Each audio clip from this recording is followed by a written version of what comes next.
দোকান খোলার পর এই দোয়াটি 7 বার পাঠ করে পানিতে ফু দিয়ে দোকানের 4 কোণায় ছিটিয়ে দিন। ইনশাআল্লাহ ওই দোকানে অনেক বেশি বেচাকেনা হবে এবং ব্যবসায় লাভবান হবেন। সম্মানিত প্রিয় ভাই ও বোনেরা, ব্যবসা করা সহজ নয়।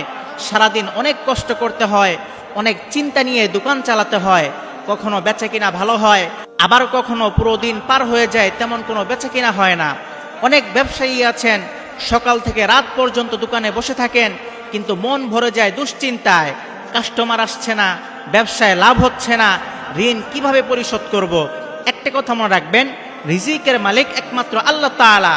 তিনি চাইলে ছোট ব্যবসার মধ্যে অনেক বরকত দিতে পারেন, অল্প আয়ের মধ্যে অনেক শান্তি দিতে পারেন। দেখবেন অনেকের অনেক টাকা আছে কিন্তু শান্তি নেই, আবার কেউ অল্প আয় করেও হাসি খুশি ও শান্তিতে থাকে। তার কারণ আসল বরকত আসে একমাত্র আল্লাহ তাআলার পক্ষ থেকে। সুতরাং আপনি যদি আল্লাহ তাআলার উপর ভরসা রেখে দোকান খোলার পর এই দোয়াটি 7 বার পাঠ করে পানিতে ফু দিয়ে দোকানের 4 কোণায় ছিটিয়ে দিতে পারেন, ইনশাআল্লাহ ওই দোকানে অনেক বেশি বেচা কিনা হবে।